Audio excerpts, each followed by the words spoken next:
Long, long ago, in a wonderful kingdom nestled among rolling green hills and silvery rivers, lived Prince Alaric. He was not lazy or spoiled. He was clever, kind to all, and spent his days learning about the wide world. But Alaric felt a deep, empty space in his heart. He was searching for something that money could not buy. He desperately longed to find and marry a true princess, a real partner to stand by his side always. He often asked his mother, "Surely any princess who wears a crown and silk is a true princess?" Surely any princess who wears a crown and silk is a true princess. What else is needed? The queen would shake her head gently. True royalty is much, much rarer than any pearl or jewel. Her nobility is on the inside. It comes from her soul, which must be pure, honest, and filled with deep kindness. And listen carefully.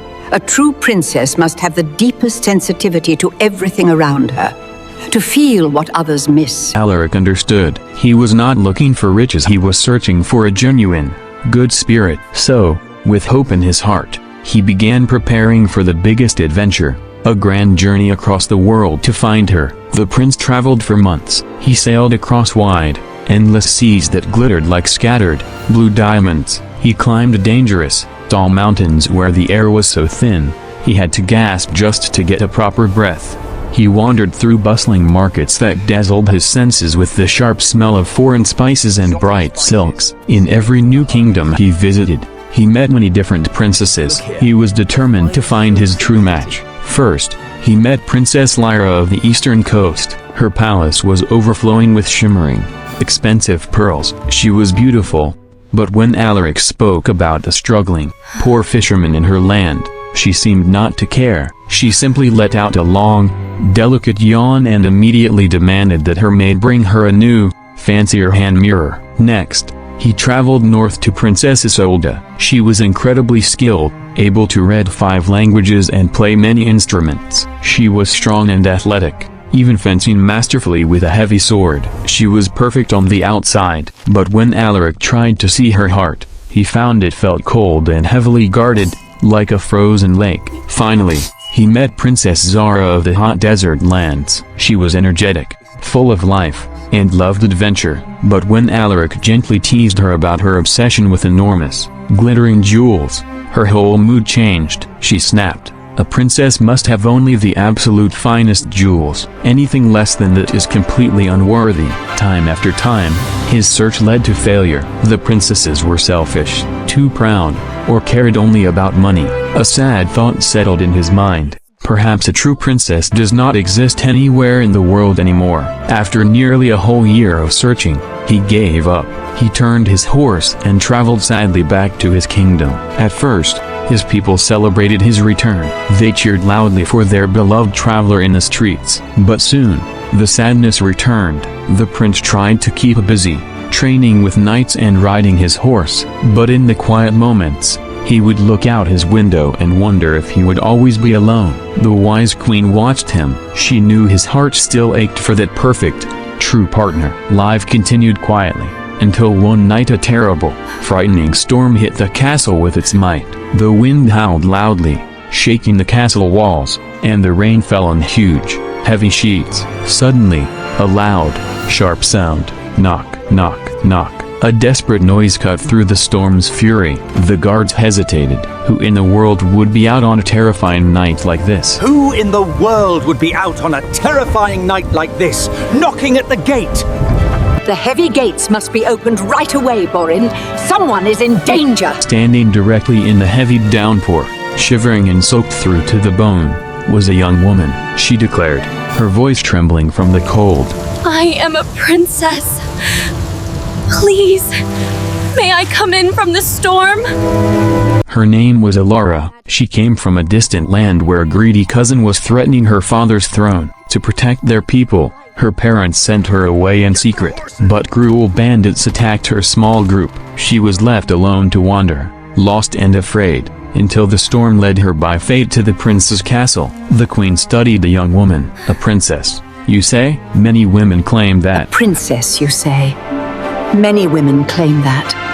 How can we truly know if you are genuine? Alara replied, I have nothing left but my name and my spirit. I cannot change the truth of who I am. That night, the queen devised a very strange test, a test of the most delicate and true sensitivity. She ordered her servants to bring a single, small green pea and place it on the wood of the bed. Then, over that tiny pea, they piled an unbelievable amount of bedding, 20 thick mattresses, and on top of all those mattresses, they added 20 more feather beds, all stuffed with the softest down. The resulting bed was a towering mountain of cloth and feathers. Ilara needed a ladder just to climb to the top. The queen stood at the bottom. "Sleep well, my dear," she said, with a quiet, knowing smile. Ilara was exhausted and fell onto the bed, but no matter how she tried to settle, she couldn't get comfortable. Something small and hard seemed to be pushing and poking into her side, even through all the soft bedding. All through that stormy, dark night, poor Ilara simply could not find any rest or peace. She tossed and turned constantly. She fluffed the pillows and shifted her weight, hoping the feeling would stop. But the tiny, hard lump was always there. It was so small, but it was just enough to keep her from sleeping deeply. She spent the entire night in a state of frustrated wakefulness, waiting anxiously for the morning light to finally arrive. By the time dawn broke, her eyes were shadowed with deep fatigue. She looked far more tired than before the storm. She was met by the prince and the queen. The queen asked, looking casual, "How did you sleep, my dear?" Ilara answered truthfully, "Oh, your majesty. It felt like I was sleeping on a small stone. I tried everything, but the discomfort remained all night."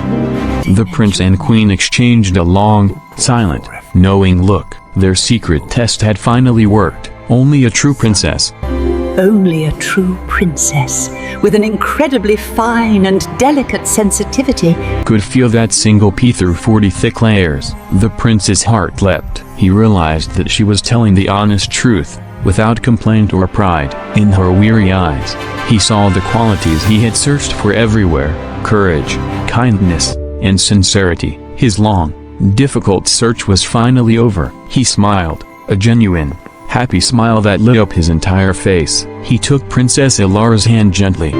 "I apologize for the discomfort. You passed the test with flying colors."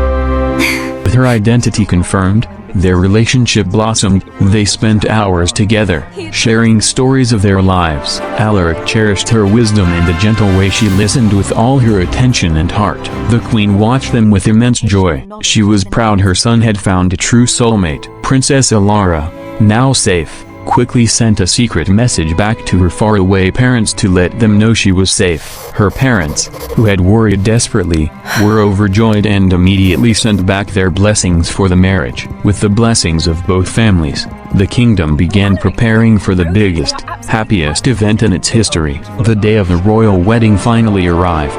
The weather was clear, bright, and perfect for the celebration. Ilara walked down the aisle, wearing a shimmering gown of pearl white silk. She was now the picture of true royalty. Prince Alaric watched her approach, his heart filled with the quiet, deep adoration of a man who found his soulmate. The sound of bells rang from every tower in the kingdom. Magnificent music soared over the cheering crowds. Everyone, from the nobles in their fine clothes to the villagers, shared food, laughter, and celebrated together for a week.